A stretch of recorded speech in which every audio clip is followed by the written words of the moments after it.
الشیخ محمد خیر محمد حجازی المعروف مولانا محمد مکی، مدرس مسجد حرام مکۃ المکرمہ، سیرت النبی صلی اللہ علیہ وسلم کے موضوع پر بیان فرما رہے ہیں۔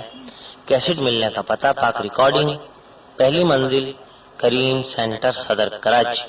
Phone number 56788123۔ اب آپ اس مبارک سلسلے کا پہلا حلقہ سماعت فرمائیں۔ الحمدللہ رب العالمین، والصلاة والسلام على اشرف الانبیاء وسید المرسلین سیدنا ومولانا محمد وعلى آلہ واصحابہ اجمعین۔ اللهم صل على سيدنا محمد النبي الأمي الهاشمي وعلى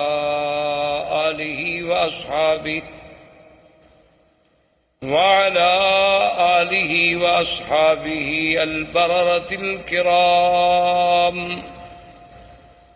وعلى سائر الأنبياء والمرسلين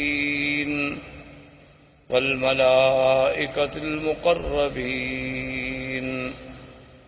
أما بعد، فقد قال الله تبارك وتعالى في القرآن المجيد والفرقان الحميد: أعوذ بالله من الشيطان الرجيم، بسم الله الرحمن الرحيم. هو الذي بعث في الأميين رسولا منهم يتلو عليهم آياته ويزكيهم ويعلمهم الكتاب والحكمة وإن كانوا من قبل لفي ضلال مبين. قال النبي صلى الله عليه وسلم: أنا محمد وأنا أحمد وأنا الماهي الذي يمحو الله بي الكفر وأنا الحاشر الذي يحشر الناس على قدمي وأنا العاقب الذي ليس بعده نبي، أو كما قال النبي صلى الله عليه وسلم. صدق الله العلي العظيم وصدق رسوله النبي الكريم، ونحن على ذلك لمن الشاهدين ومن الشاكرين، والحمد لله رب العالمين. برادران اسلام، آج کے درس میں سیرت رسول پاک صلی اللہ علیہ وسلم کے بارے میں کچھ باتیں عرض کرنی ہیں۔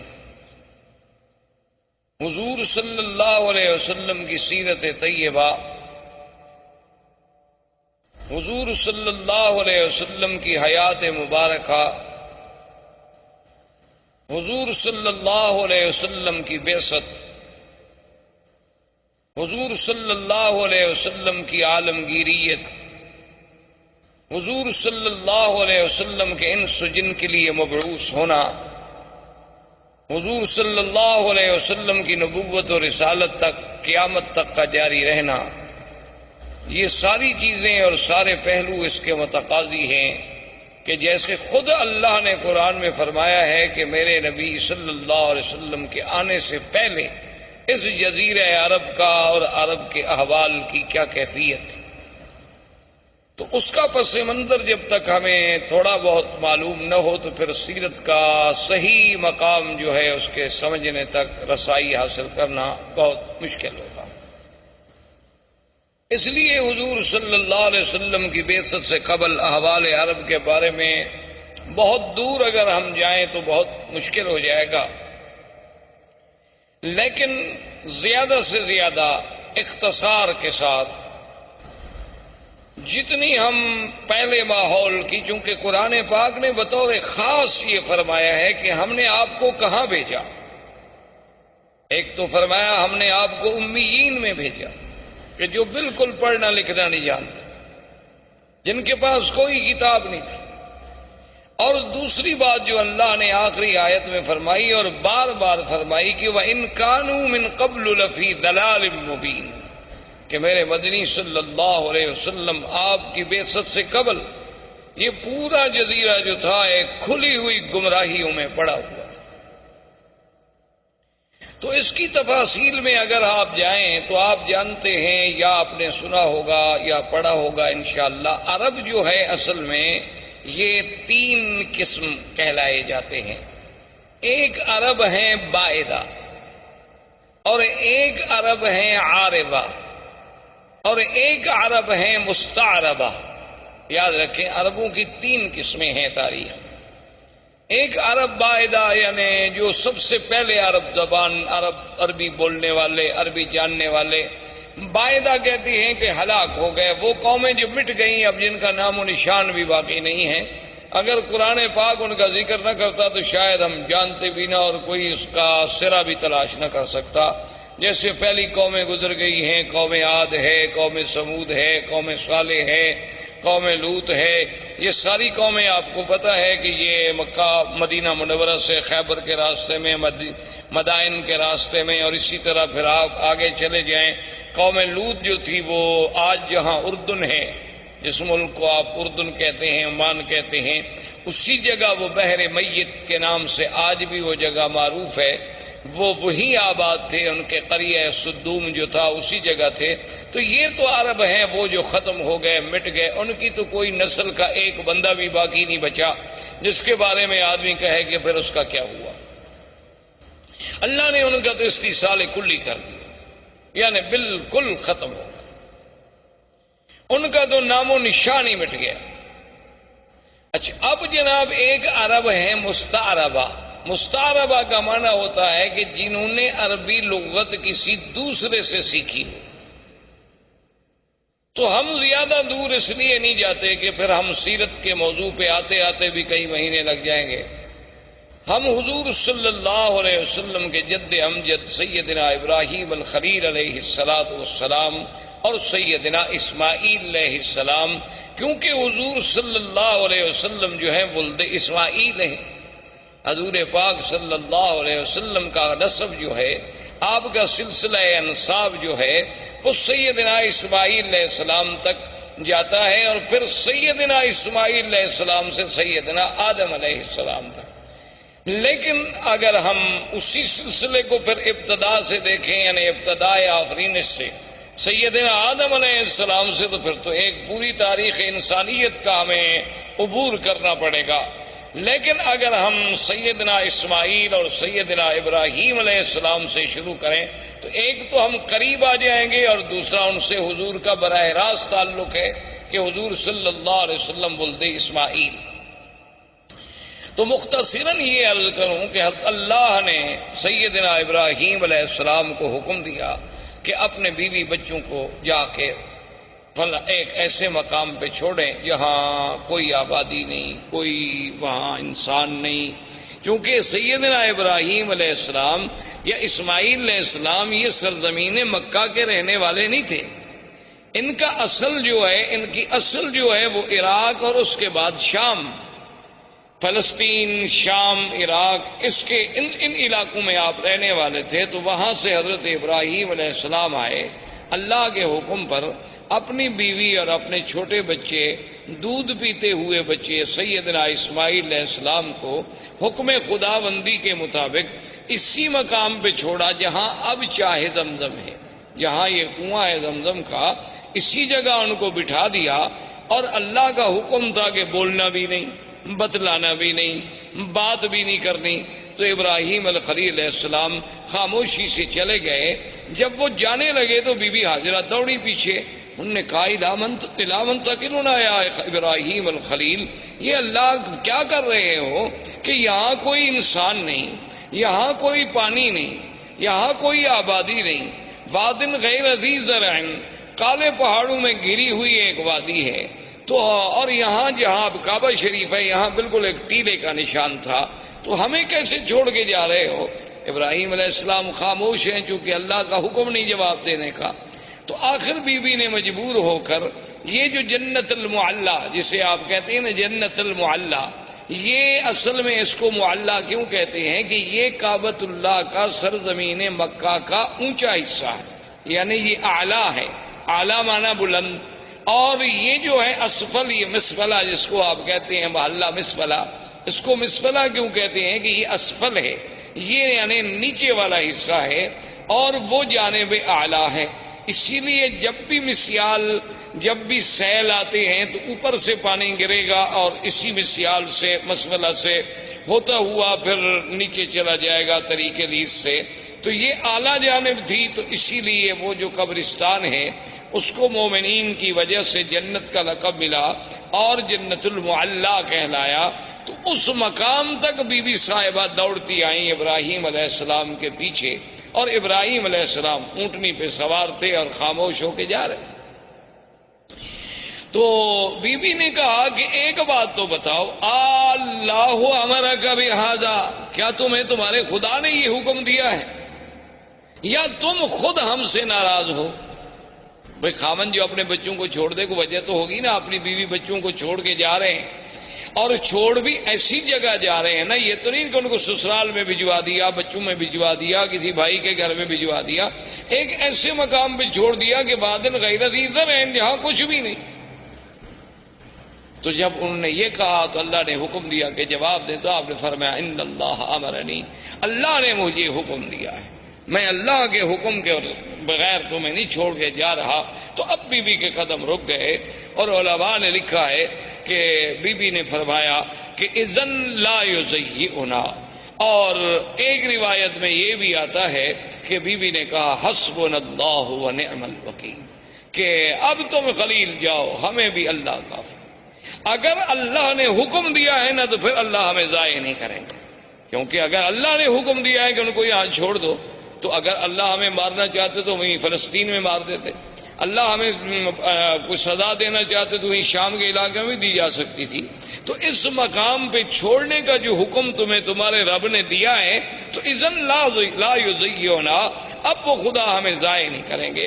اور ایک روایت میں ہے کہ بی بی کی زبان مبارک سے جو کلمہ نکلا وہ کلمہ تھا حسبنا اللہ ونعم الوکیل۔ تو اس لیے آپ بھی ویسے اس کلمے کو یعنی ہر مشکل میں، کیونکہ اس کی وجہ یہ ہے کہ جب حضرت خلیل کو آگ میں ڈالا گیا ان کی زبان سے بھی یہی کلمہ تھا حسبنا اللہ ونعم الوکیل۔ اور جب جنگ احد میں صحابہ پر دشمنوں نے حملہ کیا اور یہ کیفیت تھی کہ ذاقت علیہم الارض بما رحبت، اللہ کی وسیع سرزمین تنگ ہو گئی، یعنی بالکل اب یقین ہو گیا ہلاکت کا، اس وقت بھی صحابہ کی زبان سے نکلا حسبنا اللہ ونعم الوکیل۔ سیدہ عائشہ صدیقہ رضی اللہ تعالی عنہا پہ جب تہمت لگی، اتنا بڑا الزام لگا امہات المؤمنین پہ، عصمت رسول پاک پہ، تو جب سب سے پہلے بی بی کو خبر ملی کہ آپ پر یہ الزام لگا ہے تو بی بی کی زبان سے نکلا حسبنا اللہ ونعم الوکیل۔ تو اس لیے علماء نے اس پر بڑی کتابیں لکھی ہیں، القول الجمیل فیما جاء فی فضل حسبنا اللہ ونعم الوکیل۔ تو ہر مصیبت میں اور ہر مشکل میں، ظاہری مشکلات، باطنی مشکلات، دنیاوی مشکلات، نوکری کی مشکلات، دشمنوں کی مشکلات، اگر اس کو آدمی یقین کامل سے پڑھے تو اللہ تبارک و تعالیٰ کی رحمت سے، کیونکہ جس نے پڑھا ہے اس کی اللہ نے مشکل حل فرما دی ہے۔ اس لیے علماء نے لکھا ہے کہ یہ کلمہ مبارک ایک اکسیر ہے، یعنی ایک ایسا ہے کہ جس چیز کو لگاؤ سونا بنا دے، لیکن شرط یہ ہے کہ اس پر ایقان ہو، ایمان ہو، یقین ہو، اور پھر پڑھنے کے لیے کوئی حد نہیں، وضو ہے نہیں ہے، ڈپٹی پہ ہیں آپ، چل رہے ہیں، گھر میں ہیں، بیٹھے ہیں، جب یاد آیا تو پڑھ لیا۔ اور جس مشکل کے لیے پڑھیں گے اللہ کی رحمت سے فانقلبوا بنعمت من اللہ وفضل لم یمسسہم سوء. اللہ نے فرمایا کہ جب میرے مدنی کے صحابہ نے اس کلمے کو پڑھا تو ہم نے پھر ان کو نعمتوں کے ساتھ واپس لوٹایا، ان کو ذرا سی بھی پھر ہم نے تکلیف نہیں پہنچنے دی. تو اللہ تبارک و تعالیٰ کے یہ کلمہ مبارک بی بی کی زبان سے بھی علماء نے لکھا ہے کہ نکلا اور بی بی واپس آ گئی. اب بڑا تفصیل کا واقعہ ہے کہ بی بی آئیں، پھر چھوٹا بچہ ہے، اور یعنی اندازہ کریں آپ کہ کتنا خوف و خطر ہے. تو شام جب ہونے لگی تو ہر طرف سے جنگلی درندوں کی آوازیں، کہیں سے شیر، کہیں سے بھگیاڑ، کہیں سے کچھ، کہیں سے کچھ، جنگلوں کی درندوں کی آوازیں آ رہی ہیں. اور چھوٹا سا بچہ ہے، چھوٹی سی مشکیزہ ہے، کچھ ستو ہے، کچھ چنے ہیں. یہ آپ کا سارا زاد سامان ہے اور زاد راہ ہے. تو مورخین نے لکھا ہے کہ بی بی صاحبہ شام کو جب اندھیرا چھا گیا تو ایک لکڑی لے کے کھڑی ہوئیں اور انہوں نے سارے علاقوں کی طرف توجہ کر کے خطاب کیا کہ اے جنگل کے درندوں، یہاں انسان تو کوئی نہیں جن کو میں خطاب کروں، لیکن ایک بات یاد رکھ لو کہ میں ایک اللہ کے نبی خلیل کی بیوی ہوں اور اسماعیل کی اماں ہوں. تو کہتے ہیں کہ فوری طور پر بی بی صاحبہ کی آواز سنتے ہی تمام جانور خاموش ہو گئے. اور اس کے بعد بلکہ یہ اظہار ہونے لگا کہ مختلف مقام پہ جانور بیٹھ گئے اور خاموشی کے ساتھ، یعنی جو یہ باتیں کرنے لگے کہ بی بی صاحبہ ہم حملے کے لیے نہیں آئے، ہم تو پہرے کے لیے آئے ہیں. کیونکہ اس کی وجہ تھی کہ یہ وہ مسعود وجود تھا، یہ وہ مسعود بچہ تھا جس کی نسل میں پیدا ہونا تھا حضرت محمد الرسول اللہ صلی اللہ علیہ وآلہ آلہ واصحابہ وسلم تسلیما کثیرا کثیرا. تو اگر اسماعیل کی حفاظت نہ ہوتی تو پھر یہ سلسلہ حضور تک کیسے پہنچتا؟ تو اصل میں تو یہ سارا نظم جو ہے اسی پاک نبی کے لیے سجائی جا رہی تھی اور یہ منزل اسی لیے بنائی جا رہی تھی. کہیں آپ نظر ڈالیں، کہیں آسمانوں پہ پہرے ہیں، کہیں کعبۃ اللہ کو بنایا جا رہا ہے، کہیں ابراہیم کو ہجرت پہ بھیجا جا رہا ہے، کبھی ان سے بچے چھڑوائے جا رہے ہیں. تو یہ ساری چیزیں جب ان پہ نظر ڈالیں گے تو محسوس ہوگا کہ یہ ساری محفل جس کے لیے سجائی جا رہی تھی وہ آنے والے تھے حضرت محمد الرسول اللہ صلی اللہ علیہ وآلہ آلہ واصحابہ وسلم تسلیما کثیرا کثیرا.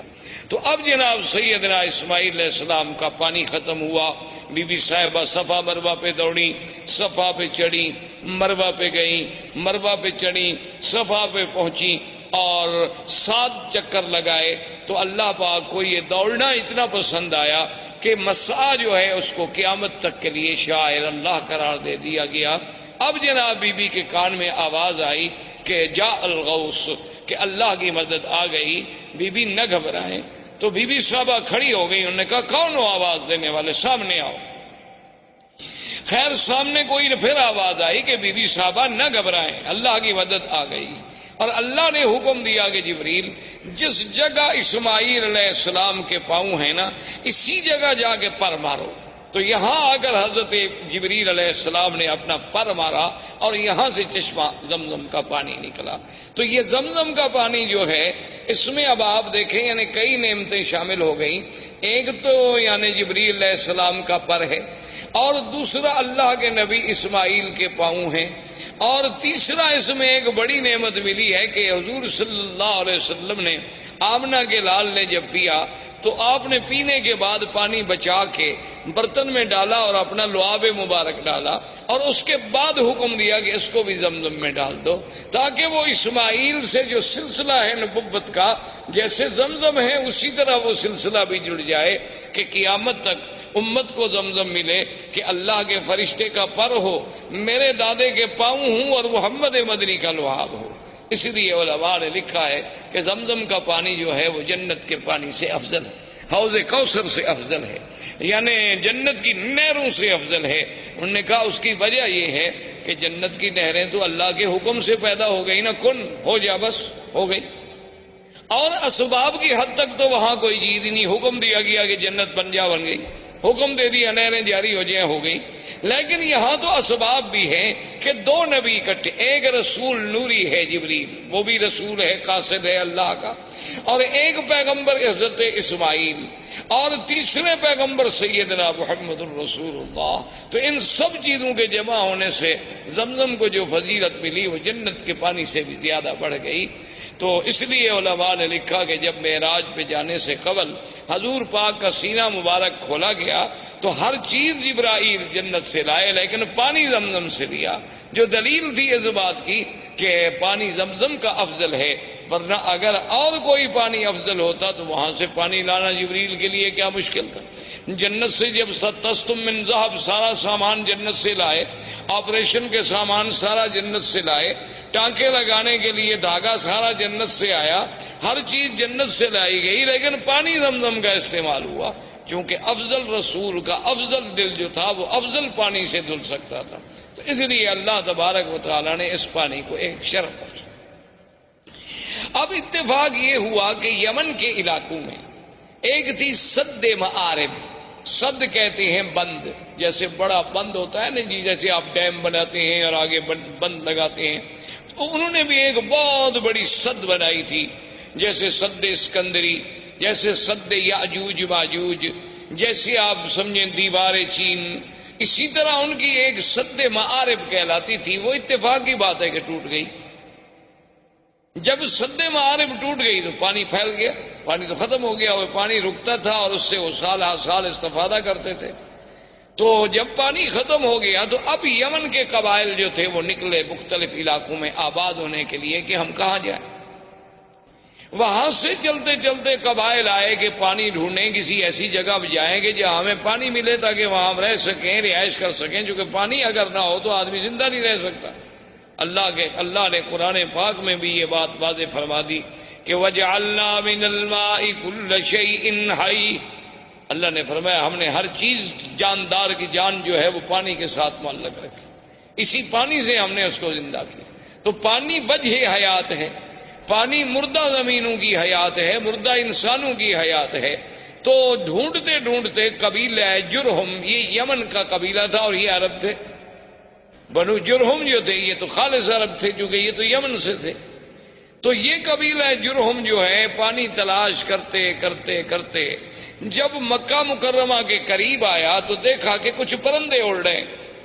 اچھا یہ قاعدہ ہے کہ جہاں پانی ہو تو وہاں پھر پرندے آتے ہیں، ان کو بھی احساس ہوتا ہے کہ کوئی ہمیں پانی والی جگہ ملے۔ تو انہوں نے جب پرندوں کو اڑتے ہوئے دیکھا تو قبیلہ جرہم نے آپس میں مشورہ کیا، انہوں نے کہا کہ بھئی یہاں تو ہم نے کبھی پرندے اڑتے نہیں دیکھے، یہ کیا ہے، تلاش کیا جائے، اپنے آدمی بھیجے۔ تو انہوں نے کہا کہ ہاں وہاں تو پانی ہے، ایک بڑا چشمہ ہے اور وہاں ایک بوڑھی عورت بھی بیٹھی ہے اور ایک بچہ بھی ہے۔ تو انہوں نے کہا کہ ٹھیک، وہ قبیلے کا قبیلہ سارا یہاں پہنچا۔ لیکن اس زمانے میں ان کے اندر کچھ اخلاق ہوتے تھے، یعنی باوجود اس کے کہ عرب میں یہ قتل قتال لڑائی یہ سب چیزیں بڑی عام تھی، لیکن پھر بھی کچھ ضوابط تھے، کچھ اصول تھے۔ تو وہ جب آئے تو انہوں نے بی بی صاحبہ سے کہا کہ بھی ہم پانی کی تلاش میں یمن سے نکلے ہیں، اب آپ خود اندازہ کریں کہ یمن سے چلتے چلتے ہم مکہ پہنچے اور یہاں ایک چشمہ ہے، تو آپ اگر ہمیں اجازت دیں کہ ہم اس چشمے کے قریب رہ جائیں تو آپ کی بڑی مہربانی ہوگی۔ تو بی بی صاحبہ کو بھی اللہ نے عقل دیا، انہوں نے فرمایا کہ ہاں آپ یہاں رہ سکتے ہیں، لیکن پانی پر آپ کا حق نہیں ہوگا، پانی ہمارا، اس پر حق جو ہے میرا اور میرے بیٹے کا ہوگا۔ پانی آپ لے سکتے لیکن یہ کنواں آپ کا ملک نہیں سمجھا جائے گا، اس پر ہمارا ہی کنٹرول ہو، ہمارا ہی تسلط ہو۔ انہوں نے کہا کہ جی بالکل ٹھیک ہے، ہم مانتے ہیں۔ اور ایک روایات تاریخ میں یہ بھی آتا ہے کہ بی بی نے کہا کہ بھی اس کا کچھ آپ ہمیں معاوضہ بھی دیں گے، اگر پانی کا فائدہ جو آپ اٹھائیں گے، تو انہوں نے کہا کہ ہم وہ بھی دیں گے۔ تو یہاں سے پھر قبیلہ جرہم جو تھا یہاں آباد ہو۔ جرہم قبیلے کی آبادی کے بعد حضرت اسماعیل علیہ السلام جوان ہوئے تو ان کی شادی بھی جرہم قبیلے سے ہوئی۔ جب ان سے ہوئی تو اب حضرت اسماعیل علیہ السلام نے عربی زبان جو تھی وہ جرہم سے سیکھی، اس وجہ سے آپ جو ہیں عرب مستعربہ کہلائے کہ آپ کی اپنی زبان مبارک عرب نہیں تھی بلکہ آپ نے عربی جو تھی وہ جرہم سے سیکھی. اب زبان جو ہے اس پہ قابو ہو گئے، اور حضرت اسماعیل علیہ السلام کی عمر مبارک جو ہے جب 16 سال کی تھی، اللہ نے اس حضرت ابراہیم الخلیل علیہ السلام کو حکم دیا، وہ آئے اور بنائے کعبہ کا حکم ملا کہ یہاں اللہ کا گھر بنائیں. تو ابراہیم علیہ السلام نے اس کعبے کی اللہ کے حکم سے بنیاد رکھی، اور بنیاد اسی قواعد پہ رکھی گئی جو آدم علیہ السلام نے قواعد رکھے تھے اللہ کے حکم سے.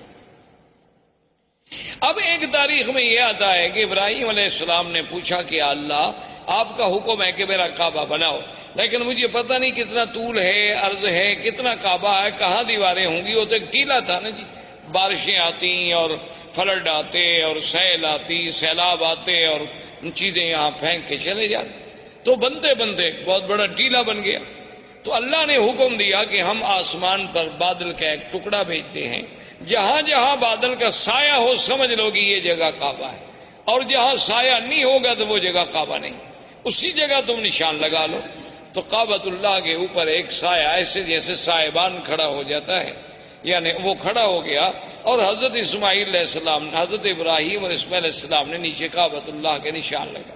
دیکھیں نا کہ آج 1400 سال کے بعد دنیا ترقی کرتی ہے نا جی، کہ جوی نقشہ، کہ بھئی ہم ہیلی کاپٹر پہ بیٹھ کے یا فضاؤں سے بیٹھ کے یا چھوٹے جہازوں پہ بیٹھ کے اوپر سے وہ کسی علاقے کا کسی شہر کا نقشہ بناتے ہیں، لیکن اللہ نے اپنے کعبے کے لیے تو 4000 سال پہلے سے نقشے کا انتظام فرما دیا کہ بھی اس کی پیمائش دیکھ رہی ہے، طول و عرض دیکھ رہا ہے.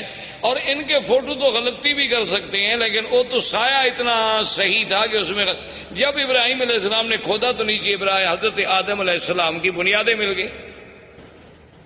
تو اس پر وہ کعبۃ اللہ کی جو ہے وہ تعمیر. اب جو مقام ابراہیم ہے اس کے بارے میں دو چیزیں ملتی ہیں ہمیں تاریخ.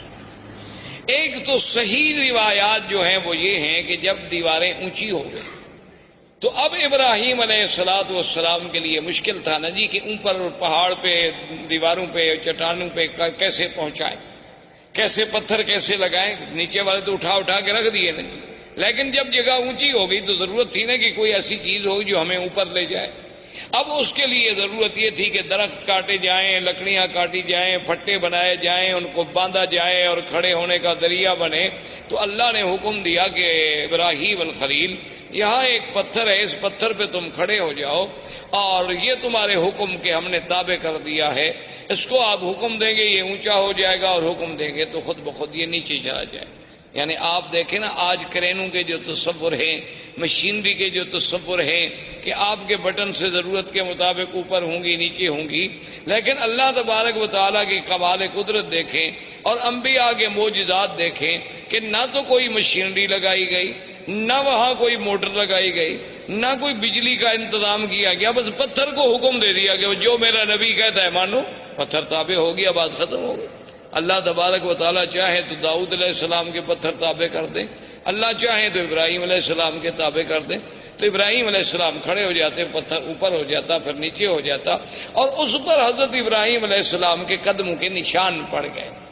ویسے آپ کو بھی کبھی دھوکہ ضرور لگا ہوگا، آپ جب دیکھتے ہوں گے مقام ابراہیم کے پتھر کہ بھئی اتنا چھوٹا پاؤں اور اندر کیسے پورا چلا گیا. یہ پورا اندر نہیں تھا، یہ تو اصل میں یہ ہے کہ یوں پتھر تھا نا، تو آپ نے جب پاؤں رکھا تو پاؤں کا نشان لگ گیا اندر تھوڑا سا. یہ بعد میں تو ہم نے چوم کے چاٹ کے الحمدللہ اس کو نیچے پہنچایا. یہ ہماری اپنی مہربانیاں ہیں. یعنی باقی جو ہم نے محنت کی ہے نا، یہ روزانہ ہاتھ جو لگاتے رہے ماشاءاللہ. جیسے حضرت سلمان فارسی رضی اللہ تعالیٰ عنہ کے باغ میں جو کھجوریں تھیں تو ہمارے حاجیوں نے ماشاءاللہ ان کو سینے لگا کے کھجور آدھی ختم ہو گئی، اور نتیجہ یہ نکلا کہ آخر وہ کھجوریں بوسیدہ ہو گئیں اور وہ گر گئیں. تو ہماری قوم تو ان چیزوں کی ماشاءاللہ بہت ماہر ہے. اللہ تبارک و تعالیٰ کی مہربانی ہے کہ وہ جناب اس نے جو ہاتھ لگانا شروع کیا اور یوں چاٹنا شروع کیا. دیکھا نہیں کہ کڑے جن میں غلاف کعبہ باندھا جاتے ہیں ان کو ہر 2 سال کے بعد بدلنا پڑتا ہے، یہ اس کو بھی پکڑ کے ہلا رہے رہتے ہیں اور وہ بھی گس جاتے ہیں وہاں، کیونکہ ہر وقت جو ایک آدمی نے پکڑا ہوا ہو تو کیا کرے آدمی. تو بہرحال تو مقام ابراہیم اس پتھر کا نام. اچھا اللہ کی شان دیکھیں، یہ مقام ابراہیم جہاں اب ہے یہاں نہیں تھا. یہ مقام ابراہیم جو ہے بالکل کعبۃ اللہ کی دیوار کے ساتھ تھا، کیونکہ یہ تو تعمیر میں کام لگایا گیا نا جی، اور تعمیر کے بعد وہیں اس کو چھوڑ دیا گیا. اس کو دور لانے کی تو کوئی وجہ ہی نہیں تھی۔ اب بھی آپ نے دیکھا ہوگا کعبۃ اللہ کے دروازے کے پاس اگر آپ دیکھیں نا تو بنیادوں پر ویسے پتھروں کے تھوڑے تھوڑے نشان ہیں۔ دراصل یہ وہ مقام ہے جہاں جبریل علیہ السلام نے کھڑے ہو کر حضور کو نماز پڑھائی۔ یہ مقام امامت جبریل علیہ السلام ہے۔ کعبۃ اللہ کا دروازہ جہاں ختم ہوتا ہے تو نیچے آپ ذرا بنیاد پر نظر ڈالیں تو وہاں آپ کو ایسے 4-5 ٹکڑے پتھروں کے عجیب عجیب سے لگے ہوئے نظر آئیں گے اس کی بنیاد میں۔ تو یہ وہ جگہ ہے جہاں سیدنا آقا انعامدار سرکار دو عالم صلی اللہ علیہ وسلم کو جبریل نے نمازیں پڑھائیں، 5 اول وقت میں اور 5 آخر وقت میں۔ تو یہ بھی وہ نشان جو تھا رکھا گیا۔ اچھا، اسی کے ساتھ اب تو مطاف مبارک کو ٹھیک کیا گیا۔ پہلے آپ نے دیکھا ہوگا چھوٹا سا ایک نشان لگتا تھا کہ جیسے یہاں کچھ جگہ نیچی ہے، تو یہ وہ جگہ تھی جہاں کعبۃ اللہ کے لیے مٹی اور گارا بنایا جاتا تھا کعبۃ اللہ کی دیواروں کو لگانے کے لیے۔ تو یہ وہ مقام تھا جہاں سیدنا ابراہیم علیہ السلام نے مٹی بنائی اور اس کا پانی ڈالا تاکہ پتھروں کو جمانے کے لیے اس مٹی سے فائدہ اٹھایا جا سکے۔ اچھا، اب خدا کی شان ہے کہ جہاں کا موجودہ حالت میں مقام ابراہیم ہے، اس کی وجہ یہ ہوئی کہ ایک دفعہ سیل آئی بڑی زبردست، سیل، فلڈ، سیلاب، وہ آیا اور وہ مقام ابراہیم کو بہا کے لے گیا، یعنی اتنا دور کر دیا اس پتھر کو۔ تو اب صحابہ اکٹھے ہوئے کہ بھی اس کا کیا حل کیا جائے، اس کو وہاں لے جائیں جہاں اپنے اصل مقام پہ تھا، یا اس مقام ابراہیم کے حجر ابراہیم کو ہم یہاں رہنے دیں، اب یہاں پہنچ گیا ہے۔ تو صحابہ نے مشورہ کیا ابھی وہاں لے جانے سے کعبۃ اللہ کے طواف کرنے والوں کو رکاوٹ بنے گی، کیونکہ وہ دیوار سے تھوڑے فاصلے پر تھا۔ اگر یہاں دور ہو گیا تو اچھی بات ہے، کافی درمیان میں فاصلہ ہے، اس وقت تو تصور اتنے لوگوں کا ہوتا تھا نا جی۔ یہ تو بعد میں الحمدللہ اللہم زد فزد کہ ہر سال اللہ کی رحمت سے عدد جو ہے بڑھتا جا رہا ہے اور انشاءاللہ قیامت تک بڑھتا چلا جائے گا۔ تو اس جگہ تو صحابہ کا مشورہ یہ طے ہو گیا کہ اب اس کو نہ چھیڑو، اب اس کو اسی جگہ رہنے دو، ورنہ ہر دور میں جو بھی آئے گا اس کو تبدیل کرے گا، کوئی کہے گا یہاں کر دو، کوئی کہے گا یہاں لگا دو، یا اللہ نے پہنچا دیا اسی جگہ رہے۔ لیکن آپ حیران ہوں گے، حکمت دیکھیں خدا کی۔ آج بھی ہمیں تواریخ سابقہ، تاریخ عالم کو جب آپ کھولیں تو ان میں یہ باتیں ملتی ہیں کہ بے عین ہی اسی جگہ ابراہیم علیہ السلام جب کعبۃ اللہ بنا رہے تھے نا تو یہاں کھڑے ہو کر دیوار کو دیکھتے تھے کہ دیوار سیدھی ہے کہ نہیں، کیونکہ ان کے پاس کوئی آلات تو تھے نہیں اور نہ پہلے زندگی میں کبھی عمارت بنائی تھی، وہ تو اللہ کا حکم تھا نا کہ تعمیر کر دو۔ تو یہی جگہ تھی، وہ پتھر سے اتر کے آتے نا، جیسے آپ مکان بنا رہے ہو تھوڑا دور کھڑے ہوں گے نا دیوار کے قریب، تو آپ نہیں کھڑے ہوں گے، وہ آگے دیکھتے بھی دیوار ٹھیک ہے، پتھر ٹھیک ہے، کوئی پتھر آگے کوئی پتھر پیچھے تو نہیں۔ تو اللہ کو بھی وہی جگہ منظور تھی کہ سیلاب بھی آیا تو اس پتھر کو اسی جگہ لے آیا، ورنہ وہ چاہتا تو یہاں سے دور لے جاتا۔ لیکن اللہ تبارک و تعالیٰ کی شان ہے تو وہ دونوں مقام ابراہیم بن گئے۔ واتخذوا من مقام ابراہیم مصلی، ایک تو اس سے مراد وہ پتھر اور ایک اس سے مراد وہ مقام جہاں ابراہیم علیہ السلام کھڑے ہو کے کعبۃ اللہ کی عمارت کو دیکھا کرتے تھے۔ تو اللہ تبارک و تعالیٰ نے اس جگہ کو بھی یعنی اتنی بڑی عظمت بخشی، اتنی بڑی شان بخشی کہ وہ قیامت تک کے لیے قرآن میں آیا اور مصلی خلیل، مصلی حبیب سیدنا محمد الرسول اللہ صلی اللہ علیہ وسلم جو ہے بن گیا۔ اب یہ سیدنا ابراہیم علیہ السلام نے کعبہ بنایا، اللہ نے ندا کا حکم دیا کہ کعبہ بن گیا ہے، لوگوں کو حج کے لیے پکارو۔ تو اس ندا میں بھی اقوال ہیں، بعض علماء فرماتے ہیں اسی حجر ابراہیم پہ کھڑے ہو کے ابراہیم علیہ السلام نے ندا دی، بعض علماء فرماتے ہیں کہ جبل ابی قبیس، یہ جو پہلا جس قریب پہاڑ ہے نا جس پہ اب محلات ہیں، یہ پہاڑ ابی قبیس جو اور اللہ کی شان ہے، کعبۃ اللہ اول بیت، یہ دنیا میں سب سے پہلا گھر، اور ابی قبیس اول جبل وضع فی الارض، یہ دنیا کے پہاڑوں میں سب سے پہلا پہاڑ ہے جو زمین پہ رکھا گیا۔ تو ابھی قبیس پہ کھڑے ہوئے، اور ایک روایت میں ہے کہ حضرت ابراہیم علیہ السلام عرفات میں جا کے عرفات کی پہاڑی پہ کھڑے ہو کے آپ نے ندا دی، ایک روایت یہ بھی آتی ہے۔ تو وہاں سے اللہ نے ان کی ندا کو پوری دنیا میں کائنات میں پہنچا دیا۔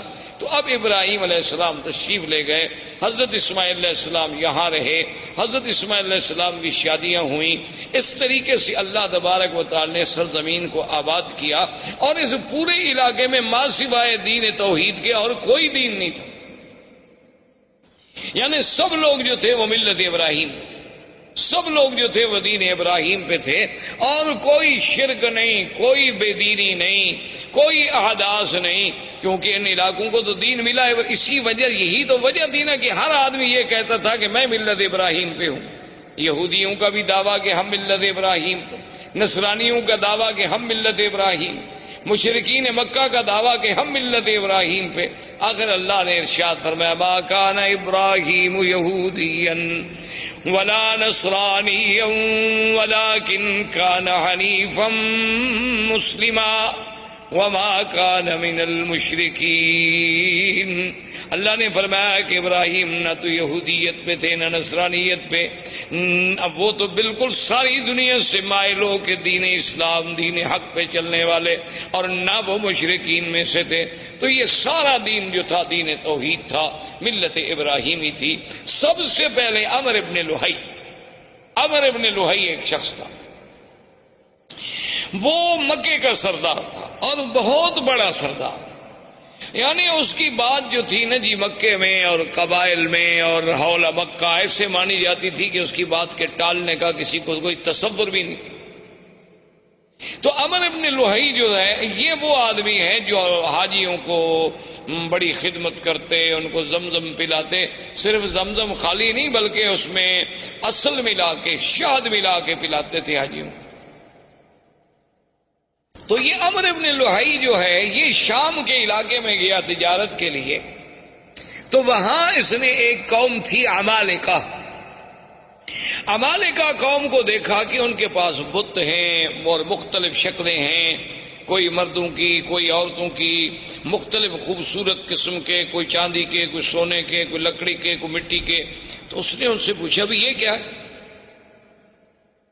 تو عمالقہ نے ان سے کہا کہ بھی یہ ہمارے خدا ہیں، آلہہ ہیں۔ اصل تو خدا وہی ہے بڑا، لیکن اس کو تو ہم نہ دیکھ سکتے ہیں نہ اس سے ہم بات کر سکتے ہیں، تو آدمی کا کم سے کم مرکز محبت، مرکز نظر، مرکز توجہ کوئی ایسا تو ہو جو ہمیں نظر آئے، وہ تو ہمیں نظر بھی نہیں آتا۔ تو اس لیے یہ چھوٹے چھوٹے خدا ہیں، جب ہم مشکل میں ہوتے ہیں تو ہم آ کر ان کو پوجتے ہیں، ان کی عبادت کرتے ہیں، اور پھر ان کی عبادت سے جن کی یہ تصویریں ہیں، تماثیل ہیں، وہ ہم سے خوش ہوتے ہیں، وہ اللہ میاں کو کہہ دیتے ہیں تو ہمارا کام ہو جاتا ہے۔ تو یہ اصل میں چھوٹے چھوٹے ہم نے آلہہ بنا رکھے ہیں اپنے اپنے تصورات کے مطابق۔ اصل میں وہ آلہہ کی ابتدا جو ہے یعنی وہاں عمالقہ میں کہاں سے آئی؟ نوح علیہ السلام کے زمانے سے، اس وقت سے بت پرستی چلی آ رہی تھی۔ اور وہ بت پرستی کیسے آئی تھی کہ جب کوئی اللہ والا فوت ہو گیا تو اس کے پہلے فوٹو بنائے گئے، محبت کے لیے گھر میں رکھا گیا، پھر آہستہ آہستہ اس پہ پھولوں کے ہار لٹکائے گئے، پھر پرنام کیا گیا، اور آخر میں سجدے شروع ہو گئے۔ ابتدا وہاں سے شروع۔ جیسے آج کل آپ دیکھتے ہیں مسلمانوں کے بھی گھر میں بھی مرشد کا فوٹو ہے، ماشاءاللہ صبح اٹھ کے زیارت فرماتے ہیں۔ اسی طرح بہت سارے لوگوں نے قرآن شریف کے پہلے صفحے پر اپنے مرشد کا فوٹو رکھا ہوتا ہے کہ جب تلاوت قرآن کرنی ہو تو پہلے مرشد کے فوٹو کی زیارت کرتے ہیں، بوسہ دیتے ہیں، آنکھوں سے لگاتے ہیں، پھر وہ فوٹو حکم کرتا ہے قرآن پڑھو تو پڑھتے ہیں، اگر حکم نہ کرے تو قرآن بند کر کے رکھ دیں گے، چونکہ چلنا تو مرشد کے حکم پر ہے نا، اگر وہ ہمیں حکم دیں گے تو اس طرح عمالقہ میں یہ بھی بت پرستی داخل ہو گئی۔ تو عمرو ابن لوہی کے دماغ میں پتہ نہیں کیا آئی کہ ایک نئی چیز ہے، تو اس نے کہا اچھا بھی ایک دو بت مجھے بھی دو تاکہ میں ان کو مکے میں لے جاؤں اور ہم بھی ادھر کعبۃ اللہ میں رکھیں گے۔ تو سب سے پہلا بت جو عمرو ابن لوہی لے کے آیا وہ حبل تھا، اس کا نام تھا حبل۔ وہ جب لے کے آیا حبل کو یہاں رکھا اور سارے مکے والوں کو بلایا کہ بھئی یہ تو ہمیں خدا مل گیا ہے، ایسے پہلے تو ہم خالی گھر میں عبادت کر رہے تھے، خدا تو نہیں تھا، تو اب سب اس کی عبادت کیا کریں۔ تو لوگوں نے اس کی عبادت کرنی شروع کی۔ اس نے باقی قبائل کو بلایا، پھر ہر قبیلے کے لیے خدا بنتا چلا گیا، کو بنو ثقیف کا، کو بنو حذیل کا، کو بنو خزاعہ کا، کو قریش کا، کو بنو ہاشم کا، سب خدا بناتے گئے۔ اور پھر اس نے لوگوں سے یہ بھی کہہ دیا، اس نے کہا کہ دیکھو یہ بت تو بناؤ، خدا تو بناؤ، لیکن یہ شرط ہے کہ مٹی ہمارے اس شہر کی ہو، یعنی پتھر یہاں سے لو، مٹی بھی یہاں سے لو، پھر اس سے بناؤ، ہر مٹی سے نہ بناؤ، چونکہ یہ تو اللہ کے گھر کی مٹی ہے نا، یہ تو مبارک مٹی ہے۔ یہ چیزیں جو ہے نا جی اس کے دماغ میں آئیں. اس لیے حضور پاک نے فرمایا تھا کہ اول من بدل الدین عمرو بن لہی، سب سے پہلے اللہ کے دین میں تحریف کرنے والا، بدلنے والا اور شرک کی ابتدا کرنے والا سرزمین مکہ میں جو تھا تو عمرو بن لہی. اور حضور نے یہ بھی ارشاد فرمایا کہ انی رأیت، فرمایا میں نے مجھے دکھایا گیا ہے کہ یجر امعاہ فی النار، کہ وہ اپنی آنتیں جو ہے جہنم میں گھسیٹتا ہوا جہنم میں چل رہا. تو یہ وہ پہلا شخص تھا جس سے بت پرستی کی ابتدا. اس نے آرڈر کر دیا کہ بھئی کوئی آدمی بت بنائے، ہر قبیلہ بت بنائے، لیکن وہ بت مکے کے پتھروں سے ہو. اور دوسری بات یہ ہو گئی، اس نے حکم کر دیا کہ ہر قبیلہ جو بت بنائے اپنا ایک بت جو ہے وہ یہاں رکھے. یعنی ہم اس قبیلے کو شرف دیں گے کہ تمہارا خدا جو ہے وہ کعبے میں موجود ہے، اور اگر اس قبیلے سے لڑائی ہو جاتی تو اس کے خدا کو بھی نکال دیتے تھے کہ بھئی اب تمہارا خدا یہاں نہیں رہ سکتا، تمہارا ہمارا جھگڑا ہے.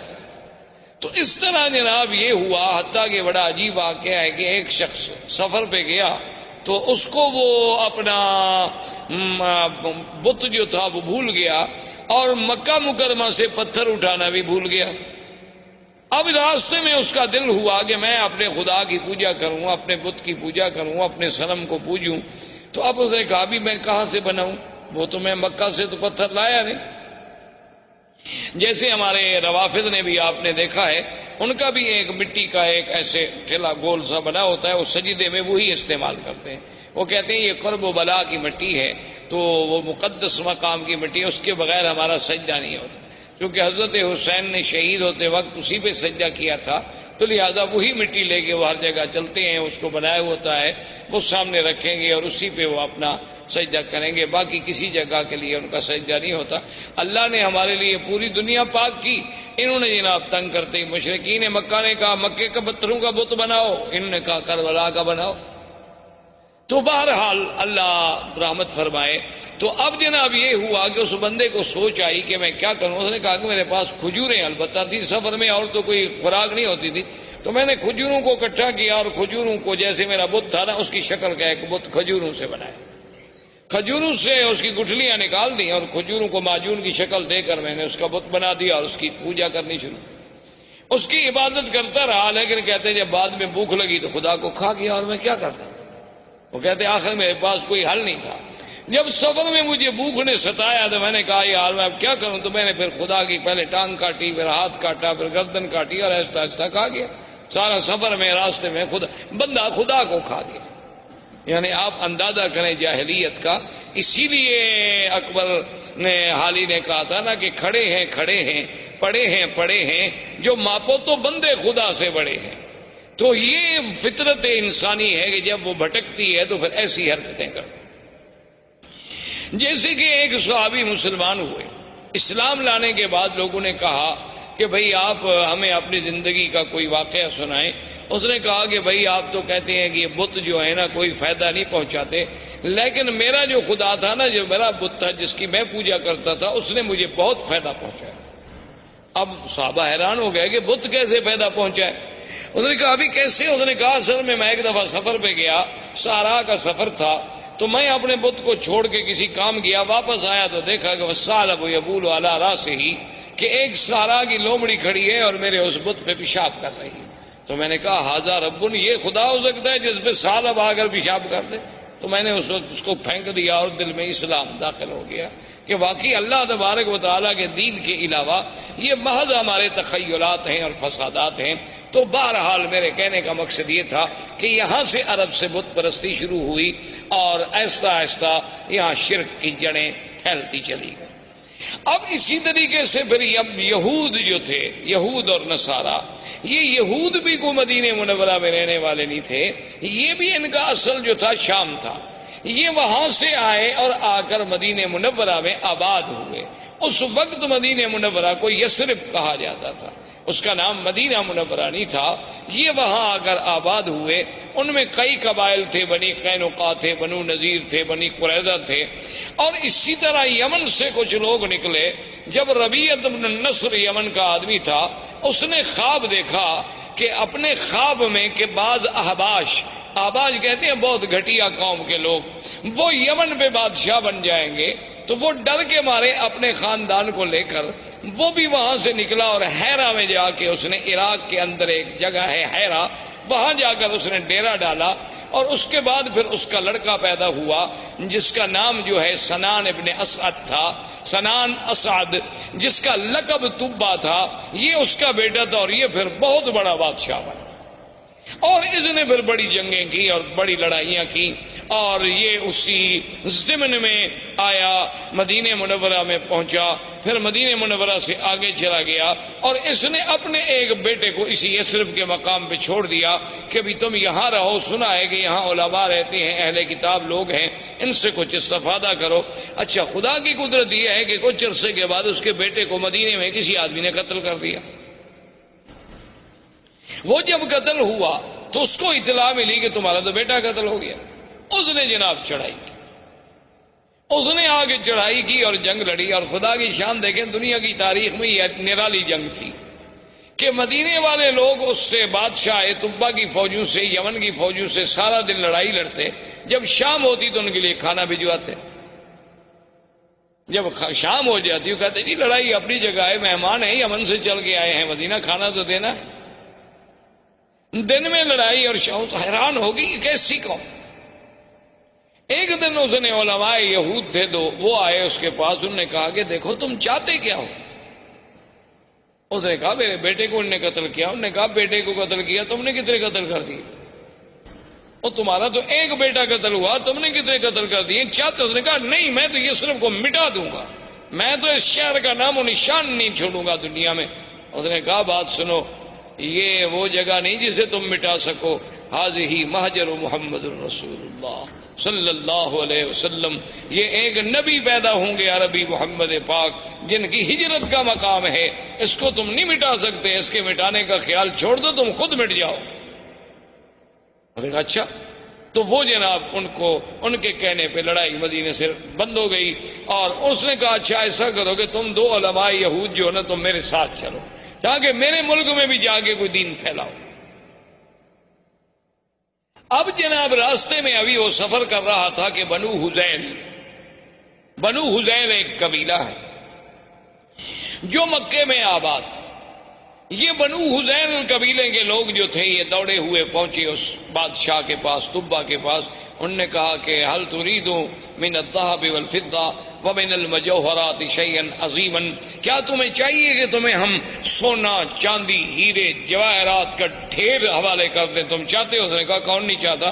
تو اس نے کہا وہ سارا کعبہ شریف کے اندر جو ہے یہ تمام دنیا کا سونا موجود ہے، آگے لے لو۔ کیونکہ اصل یہ بات ٹھیک بھی تھی، کیونکہ کعبۃ اللہ جب بنایا گیا نا جی، تو اس کے درمیان میں ایک کنویں نما شکل بھی تھی، تو لوگ اس میں زیورات، سونا، چاندی، ہر چیز ڈالا کرتے تھے۔ یہ اسی کی نقل ہے نا کہ اللہ کے گھر کی تعظیم کی جاتی ہے، اب لوگ قبروں پہ جا کے اسی طرح پیسے ڈالتے ہیں، چاندی، سونا، زیورات، ہر چیز ڈالتے ہیں۔ تو بہرحال یہ ہے کہ اس نے قابل کو ٹھیک، اور اس نے فیصلہ کر لیا کہ کعبۃ اللہ کو جا کے گرا دو، اور وہاں جو خزانے دفن ہیں وہ سارے خزانے نکال کے میں یمن چلے جاؤں۔ ابھی اس نے یہ ارادہ کیا تھا کہ بالکل سیاہ ایسی اندھیری آئی کہ اتنا اندھیرا چھا گیا کہ اپنا ہاتھ بندے کو نظر نہیں آتا۔ اس نے پھر ان علماء یہود کو بلایا کہ جلدی آؤ، یہ کیا ہو گیا؟ انہوں نے کہا کہ راستے میں ایک شہر ہے، اس کے بارے میں تو تم نے کوئی بری نیت نہیں کی۔ انہوں نے کہا ہاں بالکل، یہ بنو حذیل کے لوگ آئے ہیں، وہ کہتے ہیں کہ وہاں کعبے میں بہت بڑا خزانہ دفن ہے، میں جا کے کعبے کو گراؤں گا۔ اس نے کہا تم کعبے کو نہیں گرا سکتے، وہ اللہ کا گھر ہے، وہ بنائے ابراہیم ہے، تم فوراً توبہ کرو اور چل کے کعبے کا طواف کرو۔ اس نے کہا طواف تو خیر میں نہیں جانتا، چلو پھر میں ویسے تعظیم کرتا ہوں، احتراماً میں چلا جاؤں گا، لیکن میں گراؤں گا نہیں، اب میں نے توبہ کر لی۔ اس نے توبہ کر لی کعبۃ اللہ کے نہ گرانے کی۔ رات کو خواب میں دیکھا کہ میں کعبۃ اللہ پہ غلاف چڑھا رہا ہوں۔ تو اس نے علماء یہود سے کہا، انہوں نے کہا چلو تعظیم کا یہ بھی ایک طریقہ ہے کہ اس کعبۃ اللہ پہ تم غلاف چڑھاؤ۔ تو سب سے پہلا غلاف چڑھانے والا وہ طبا تھا، سنان ابن اسعد۔ اس نے غلاف چڑھایا، پھر یہ غلاف چڑھتے رہے۔ اچھا کبھی ایسا بھی ہوتا تھا کہ غلاف پہ غلاف چڑھتے گئے، غلاف پہ غلاف چڑھتے گئے، تو بعض اوقات تو یہ بھی فیصلہ کرنا پڑا کہ ان غلافوں کے بوجھ سے کہیں دیواریں نہ گر جائیں۔ اس لیے پھر حکم دیا گیا کہ ایک غلاف رکھو بھئی، اتنے غلاف تو نہ چڑھاؤ۔ تو یہ ان دونوں یہودیوں کو لے کر اپنے ملک میں گیا، جس کی وجہ سے یمن میں بھی یہودیت پھیل گئی، یمن میں بھی یہودیت غالب آ گئی۔ اب اسی زمانے میں یمن میں یہودیت کا غلبہ ہو گیا، نجران کے علاقوں میں کچھ نصارہ تھے، اور اسی طرح ہرقل قیصر روم جو ہے وہ نصرانی تھا۔ تو اسی زمانے میں وہ ابو نواز بادشاہ تھا جس نے حدود بنائی تھی، جس نے خندقیں کھودی اور مسلمانوں کو جس میں جلایا گیا تھا، وہ ابو نواز تھا۔ اس نے جناب لوگوں کو جلا ڈالا کہ بھی یا تم مجھے خدا مانو ورنہ میں تمہیں آگ میں جلا ڈالوں۔ تو اس جلنے والے واقعے میں سے صرف ایک آدمی تھا جو بچ گیا، دوس۔ وہ وہاں سے بھاگا اور اس نے جا کے ہرقل سے کہا کہ یہ کیا بات ہے کہ ایک ہزاروں آدمیوں کو زندہ آگ میں جلا دیا جائے، اب تو یمن کے ہمارے قبیلوں میں کوئی بچہ ہی نہیں، میں صرف اپنی جان بچا کے بھاگ کے تمہارے پاس آیا ہوں، تم میری مدد کرو۔ تو ہرقل نے قیصر روم، اس وقت اس کا لقب تھا قیصر، دو سپر پاور تھیں اس زمانے میں، ایک فارس اور ایک قیصر، ایک روم، یہ دو سپر پاوریں تھیں۔ تو یہ سارے علاقے جو تھے نا جی، المانیہ سے لے کر یمن تک، یہ ان کے تسلط میں تھے، اور یہ فارس کا ماورا النہر اور ترکمنستان اور یہ ساری جو اب آپ کی ریاستیں آزاد، یہ ساری کی ساری فارس کے قبضے میں تھی۔ تو یہ دونوں طاقتیں تھیں۔ تو قیصر روم نے حکم دیا حبشہ کے بادشاہ نجاشی کو کہ 70,000 کی فوج لے کر فوراً تم اس پہ حملہ کرو جس نے اتنے لوگوں کو آگ میں ڈالا اور جلا ڈالا ہے۔ تو نجاشی آیا۔ نجاشی کے بعد اس کے گورنروں میں دو آدمی تھے، ایک کا نام فریاد تھا اور ایک کا نام ابرہہ۔ اس طرح یہ دین نصرانیت اور دین یہودیت جو ہے ان علاقوں میں پھیلتا چلا گیا۔ یہاں عمر بن لوہی کی وجہ سے بت پرستی شروع ہو گئی، مشرکین مکہ آ گئے، اور ماہوالی جو تھے اس میں یہودیت اور نصرانیت کی بیج ڈال دیے گئے۔ اسلام جو تھا اصل اور ملت ابراہیم کا جو اصل تصور تھا وہ ختم ہو گیا۔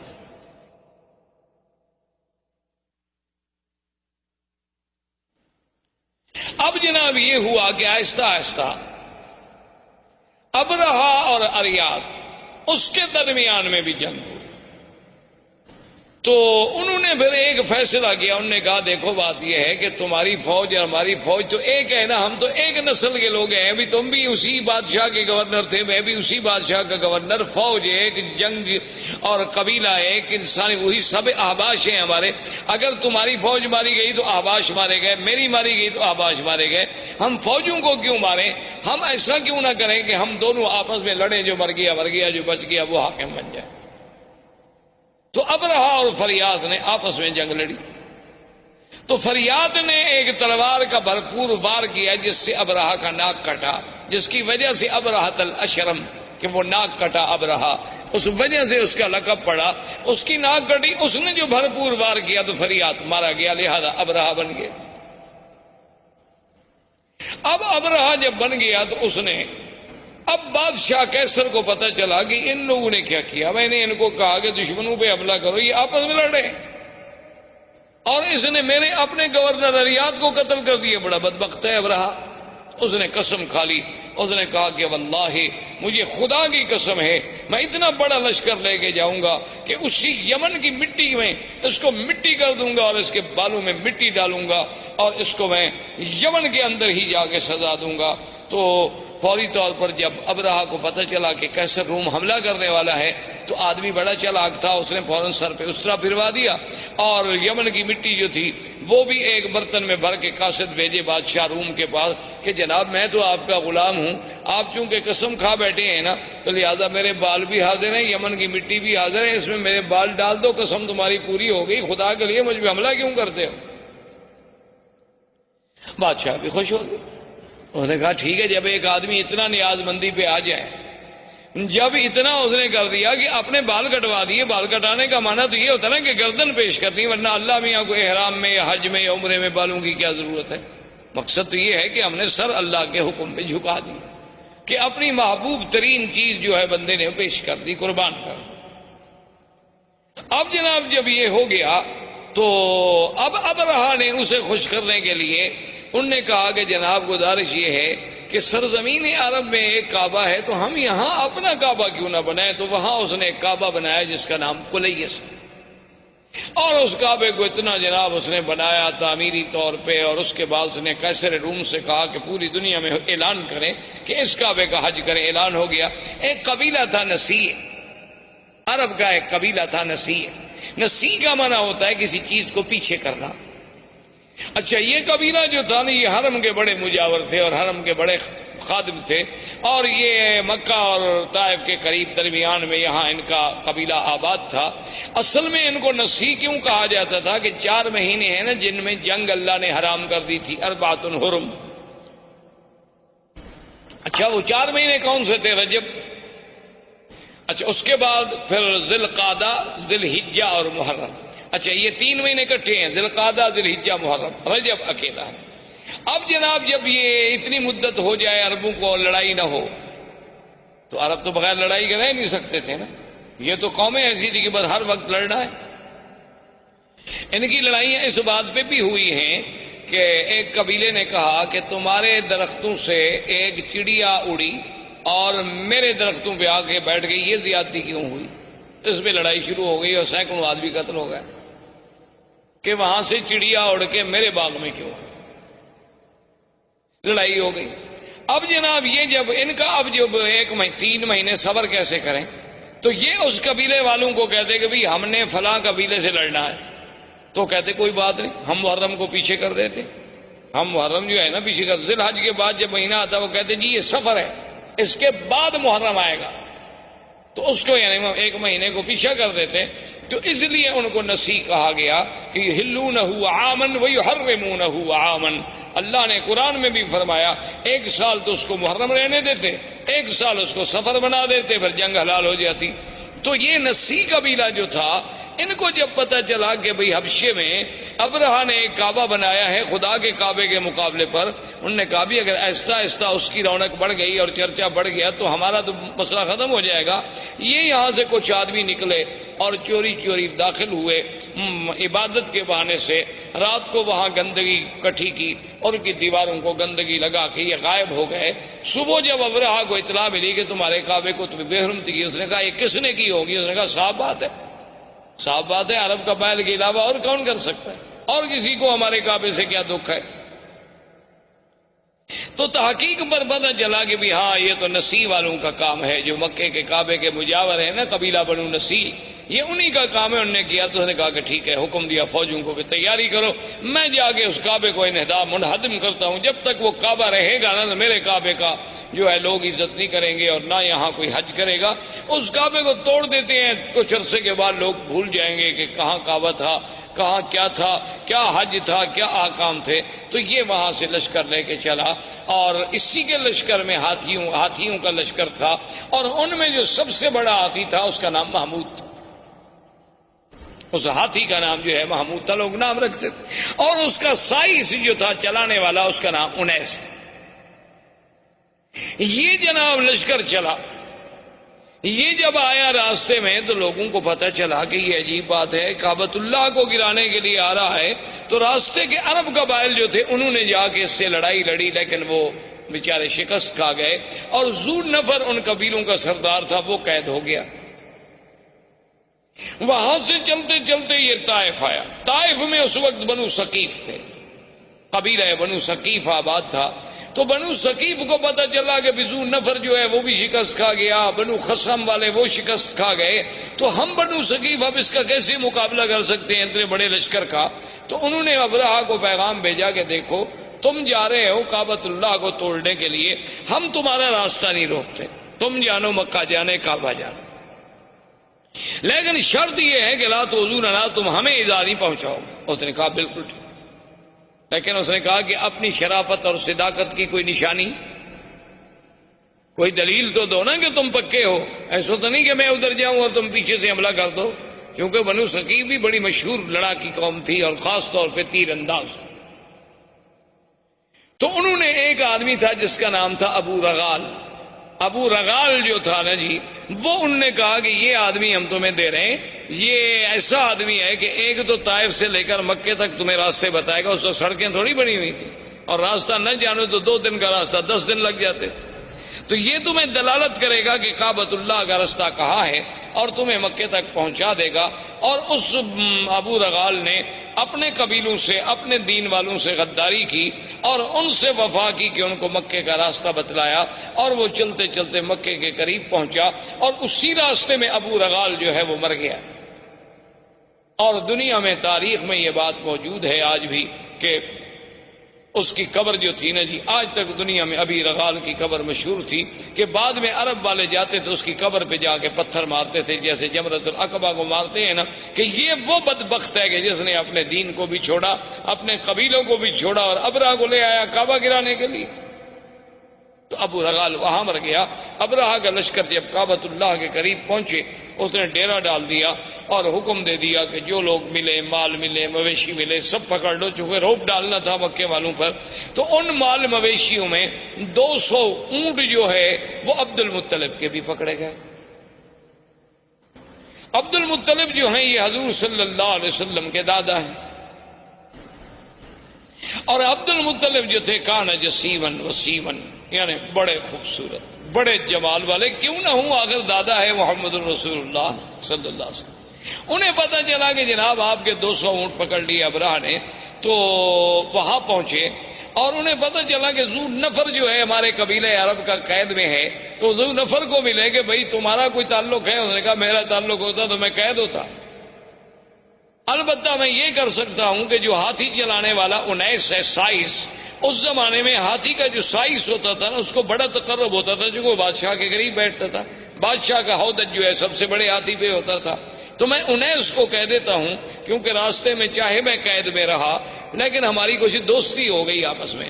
تو اس نے انیس کو سفارش کی۔ انیس نے ابرہہ سے کہا کہ عبد المطلب سردار جو ہے مکے کا ملنے آیا ہے۔ اس نے کہا ٹھیک ہے۔ جب عبد المطلب داخل ہوئے تو کہتے ہیں ابرہہ پہ اتنا روب پڑا، اتنا ان کا دبدبہ اور جلال تھا کہ اس نے کہا کہ تخت پہ برابر بٹھاؤں تو پھر تو بات شاید نہ بنے۔ خود تخت سے نیچے اتر آیا اور استقبال کیا، اور خود بھی نیچے بیٹھ گیا اور عبد المطلب کو بھی اپنے برابر بٹھایا۔ اتنا روب آ گیا اس کے دل پر کہ یہ کون ایسا خوبصورت جمال والا آدمی۔ اور پھر عبد المطلب جیسا فصیح آدمی، بولنے والا آدمی، اس نے کہا جی آپ حکم دیں، آپ کیسے آئے؟ انہوں نے کہا جی کوئی مسئلہ نہیں ایسا، مسئلہ صرف اتنا ہے کہ میرے 200 اونٹ جو ہیں وہ آپ کے نوکروں نے، آپ کی فوجیوں نے پکڑے ہیں، وہ آپ مجھے چھوڑ۔ تو ابرہہ ہنسنے لگا۔ تو اس نے کہا کیا بات ہے؟ اس نے کہا کہ عبد المطلب دیکھو جب تم آئے نا تو میرے دل میں تمہاری بڑی عزت، بڑی عظمت تھی۔ میں نے کہا یہ تو سردار اس قسم کے تو میں نے آج دیکھے ہیں، لیکن جب تم نے بات کی نا تمہاری عزت ساری ختم ہو۔ عبد المطلب نے کہا ولی ماذا، کیوں؟ اس نے کہا عجیب بات ہے، میں کعبۃ اللہ کو گرانے کے لیے فوج دے کے بیٹھا ہوں، تم مکے کے سردار ہو، تم مجھ سے معافی مانگے، مکے پہ چڑھائی نہ کرو، کعبۃ اللہ کو نہ گراؤ، ہمیں معاف کر دو، واپس جاؤ، تم اونٹ چھڑانے کے لیے آئے، تمہیں اونٹوں کا فکر ہے۔ تو عبد المطلب نے بڑے غور سے دیکھا اور کہا کہ ابرہہ سنو، انا رب الابل ولہذا البیت رب یحمی، سن لو کہ میں ان اونٹوں کا مالک ہوں، لیکن اس گھر کا بھی ایک مالک ہے جو اس کی خود حفاظت کرے گا۔ مجھے کیا ضرورت ہے حفاظت کرنے کی؟ ہم تمہارا مقابلہ نہیں کر سکتے، تو یہ کون سی معقولیت ہوگی کہ ہم بلا وجہ جنگ لڑیں؟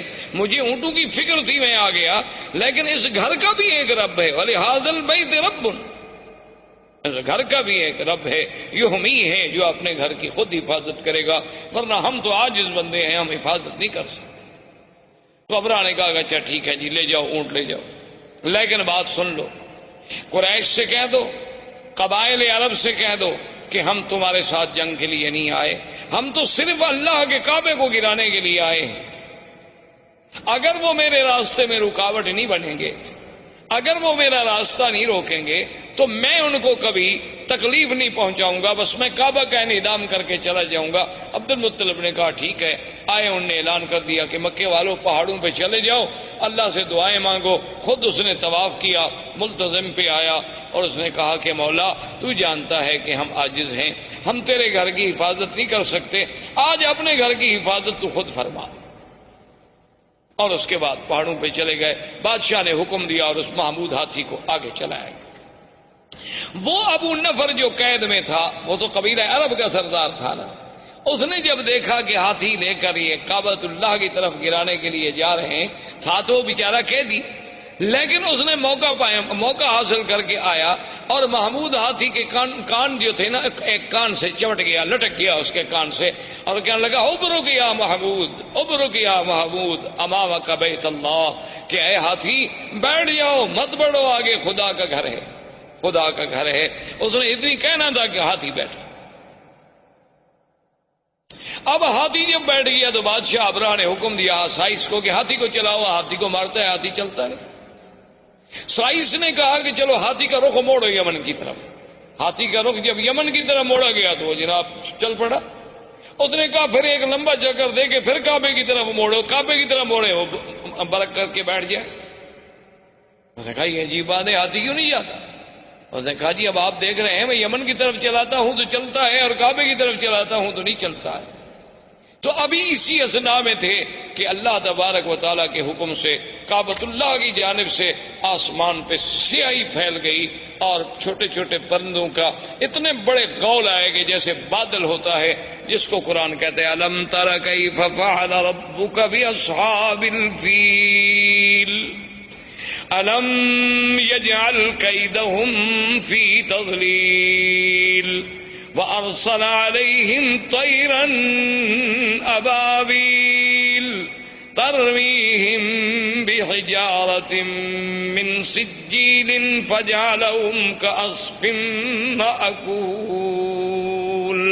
اللہ نے فرمایا کہ آپ نے نہیں دیکھا کہ اللہ نے ہاتھی والوں سے کیا کیا؟ اللہ نے کیسے ان کی قید، ان کے مکر، ان کے چالاکی، ان کے دھوکے کو اللہ تبارک و تعالیٰ نے کیسے مٹا ڈالا، اور کیسے فرمایا کہ پرندے بھیجے، اور پرندے بھی چھوٹے سے، اور ہر پرندے کے پاس 3 چھوٹے چھوٹے پتھر کے دانے ہیں، یعنی ایک پنجے میں، ایک دوسرا پنجے میں، ایک چونچ میں۔ اللہ نے حکم دیا کہ بس ان کو تم گراؤ، یہ ایٹم کے ذرے بن جائیں گے۔ فَجَعَلَهُمْ كَعَصْفٍ مَّأْكُولٍ، ایسے ہو گئے کہ جیسے گھاس چرا ہوا، گھاس دیکھا نا جیسے روندا ہوا ہو، گھاس جانور چبا چبا کے پھینک دے اور پاؤں کے تلے رونٹ ڈالے۔ بعض کہتے ہیں کہ جس پہ وہ آیا بیماری ہوئی اور گوشت گلنے لگ گیا، گرنے لگ گئے، مرتے مرتے ابرہہ مر گیا۔ تو یہ وہ سال ہے جس میں ولد فیہا رسول اللہ صلی اللہ علیہ وسلم، جس میں میرے مدنی محمد مصطفیٰ صلی اللہ علیہ وسلم پیدا ہوئے۔ کیونکہ عرب کے پاس کیلنڈر نہیں تھا، تقویم نہیں تھی، تاریخ نہیں تھی، وہ بڑے بڑے حوادث کو یاد کرتے تھے کہ یہ واقعہ کب ہوا، یہ واقعہ کب ہوا۔ اب ان کو جب پوچھا جاتا کہ حضور کب پیدا ہوئے، وہ کہتے اس سال پیدا ہوئے جس سال ہاتھی کا قصہ ہوا، ولد سنۃ الفیل۔ تو اب میرے مدنی صلی اللہ علیہ وسلم کی پیدائش کا مرحلہ آیا۔ تو یہ احوال عرب تھے۔ اس کے بعد جو میں نے سابقہ درس میں عرض کیا تھا وہ پیدائش سے پہلے کے حالات تھے، اور زندگی باقی انشاءاللہ تو آنے والے درس میں اب ہم بیان کریں گے ولادت محمد مصطفیٰ۔ والسلام علیکم ورحمۃ اللہ وبرکاتہ۔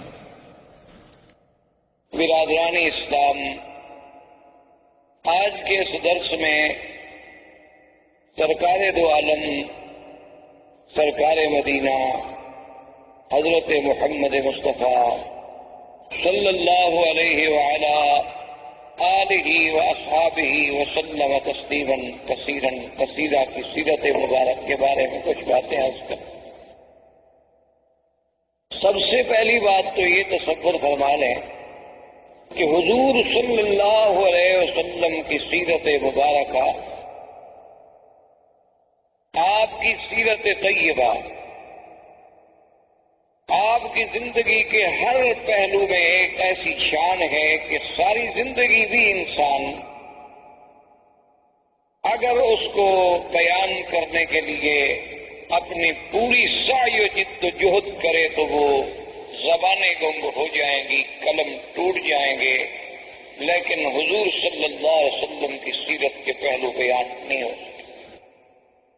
ہم مسلمانوں کا الحمدللہ یہ عقیدہ ہے کہ اللہ تبارک و تعالی نے جتنے پیغمبر مبعوث فرمائے، جتنے نبی بھیجے، جتنے رسول آئے، جن کی صحیح تعداد کا علم تو اللہ کو ہے، عام روایات سے جو بات معلوم ہوتی ہے وہ یہ ہے کہ 1,24,000 نبی بھیجے گئے، جن میں 313 رسول آئے، اور ان 313 رسولوں میں سے پھر 5 اولو العزم من الرسل آئے، اور ان 5 میں سے بھی پھر سب کے سردار جو ہیں وہ خاتم الرسل سیدنا محمد مصطفیٰ صلی اللہ علیہ وسلم کی ذات مبارک۔ تو اس لیے حضور صلی اللہ علیہ وسلم کی زندگی کا ہر پہلو، یعنی آپ کی ولادت سے قبل، آپ کی ولادت مبارکہ کے احوال، آپ کی ولادت سے پہلے کے علامات، آپ کی ولادت سے قبل کے مبشرات، آپ کی ولادت باسعادت کے وقت کے حالات، آپ کا رضا، آپ کا بچپن، پھر آپ کی جوانی، پھر آپ کے ازواج مطہرات سے نکاح، پھر حضور صلی اللہ علیہ وسلم کی بعثت، نزول قرآن، پھر سرکار دو عالم صلی اللہ علیہ وسلم کی مکی زندگی، پھر حضور صلی اللہ علیہ وسلم کی ہجرت، حضور صلی اللہ علیہ وسلم کا معراج، حضور صلی اللہ علیہ وسلم کا اسراء، حضور صلی اللہ علیہ وسلم کے غزوات، اسی طرح حضور صلی اللہ علیہ وسلم کا جمال، حضور صلی اللہ علیہ وسلم کا کمال، حضور صلی اللہ علیہ وسلم کی نوال، حضور صلی اللہ علیہ وسلم کے معجزات، پھر معجزات کے اقسام کے معجزات سماوی، معجزات ارضی، پھر حضور صلی اللہ علیہ وسلم کے معجزات جن کا تعلق جسد رسول سے ہے، جسم رسول سے ہے، اسم رسول سے ہے، حضور صلی اللہ علیہ وسلم کے دین کی آفاقیت، آپ کی کتاب کی عالمگیریت، آپ کا پورے انس و جن کے لیے سراپا رحمت، آپ کا دور بشارت، آپ کا دور نظارت، آپ کا دور اسفار، آپ کا دور فتح مکہ، آپ کا دور اپنوں کے ساتھ، آپ کا دور بیگانوں کے ساتھ، آپ کی خارجی زندگی، آپ کی داخلی زندگی، آپ کے معاملات، آپ کا برتاؤ غلاموں کے ساتھ، کون سا پہلو ہے جس پہ آدمی، کوئی مورخ، کوئی صاحب قلم، کوئی استاذ، کوئی مدرس، میرا تو ایمان ہے کہ اگر ساری دنیا کے پڑھے لکھے لوگ بھی سیرت پاک پہ لکھنا شروع کر دیں تو ہماری اپنے عقول، ہمارے اپنی جد و جہد، ہماری سعی، ہماری ہمتیں، ہماری زبانیں گنگ ہو جائیں گی، لیکن سیرت پاک کے پہلو ہم کسی طرح سر انجام پورے نہیں کر سکے صلی اللہ علیہ وسلم۔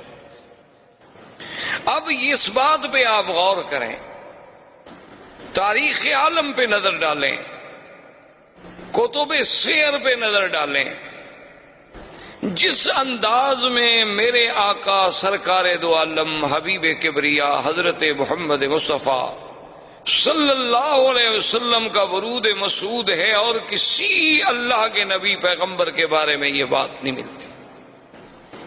یعنی اسی سے آپ اندازہ لگائیں کہ 1,24,000 پیغمبر حضور صلی اللہ علیہ وسلم کے آنے کا اعلان کرتے جائیں۔ اللہ نے قرآن میں تو صرف عیسیٰ علیہ السلام کا ذکر فرما دیا نا، چونکہ آپ سے زمانہ قریب تھا، کہ عیسیٰ علیہ السلام کے بارے میں ذکر آیا کہ وَمُبَشِّرًا بِرَسُولٍ يَأْتِي مِن بَعْدِ اسْمُهُ احمد۔ لیکن اصل بات یہ ہے کہ ہر کتاب، تورات میں، انجیل میں، زبور میں، ہر کتاب میں نعت محمد مصطفیٰ صلی اللہ علیہ وسلم۔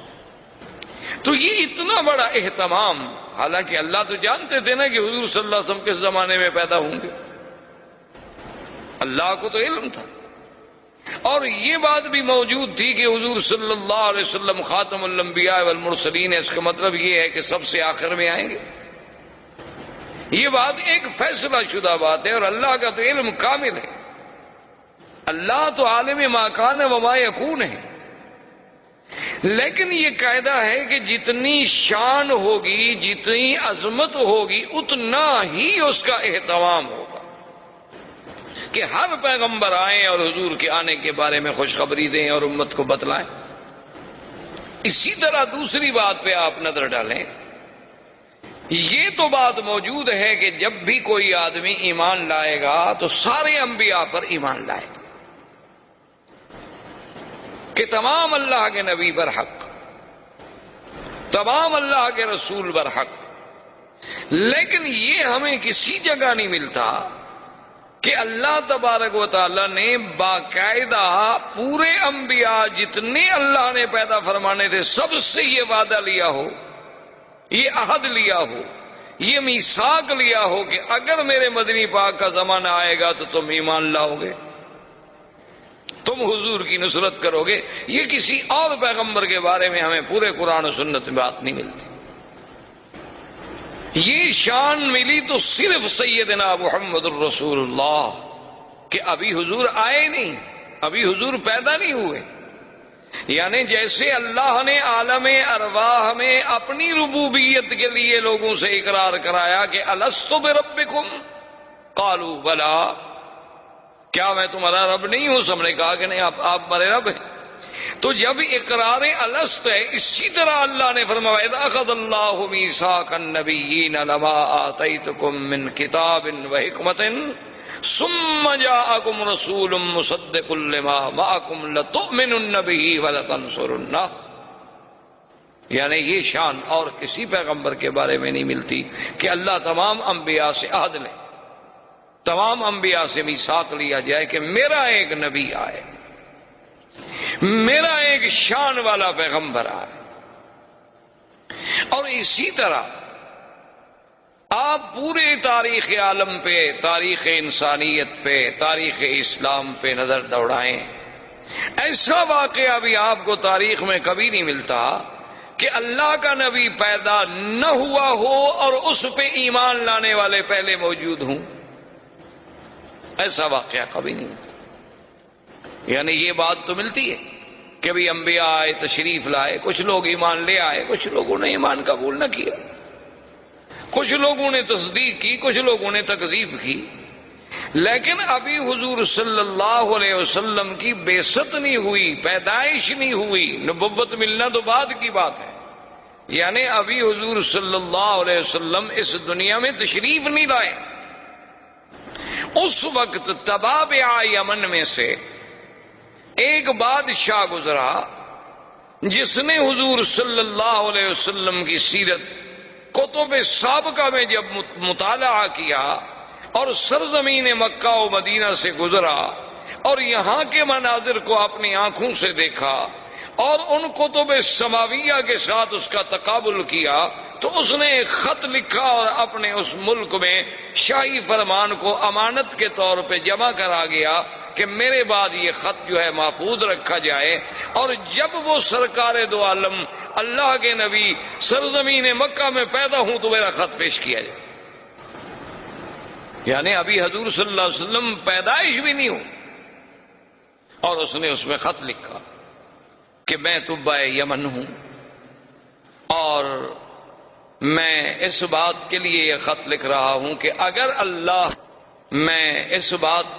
خط لکھ رہا ہوں کہ اگر اللہ نے میری زندگی میں آپ کو پیدا اور میں آپ کا وزیر بنوں گا، میں آپ کا معاون اور سپاہی بنوں گا، حالانکہ وہ بادشاہ ہے، یمن کا بادشاہ ہے۔ تبابع جو ہے یہ طبع جو تھے یہ یمن کے بادشاہوں کا لقب تھا، جیسے قیصر روم کے بادشاہوں کا لقب تھا، کسرا فارس کے بادشاہوں کا لقب تھا، اسی طرح فراعنہ مصر کے بادشاہوں کا لقب تھا، تو نجاشی حبشہ کے بادشاہوں کا لقب تھا، تو تبابع جو ہے وہ یمن کے بادشاہوں کا لقب تھا، وہ طبع الاکبر، طبع الاول، طبع الثانی اس طرح پکارے جاتے تھے۔ تو اس نے لکھا کہ اگر حضور سرکار دو عالم صلی اللہ علیہ وسلم آپ کو اللہ نے میرے زمانے میں میری زندگی میں پیدا فرما دیا تو میں آپ کا سپاہی ہوں گا، آپ کا وزیر بنوں گا، آپ پہ ایمان لاؤں، اور اگر میں پہلے مر گیا اور آپ میرے بعد دنیا میں تشریف لے آئے تو پھر میرے گواہ رہیں کہ میں آپ پر ایمان لا چکا ہوں۔ یعنی اندازہ فرمائیں کہ پوری تاریخ انبیاء میں یہ بات نہیں ملتی کہ ایک نبی پیدا نہ ہو لیکن ایمان لانے والے پہلے اقرار کریں اور پھر اس طرح اہتمام کریں کہ شاہی فرمان لکھ کے اس کو باقاعدہ جمع کرایا جائے۔ احباب کرام، اس کے بعد اب آپ اس مبارک سلسلے کی CD نمبر 2 سماعت فرمائیں۔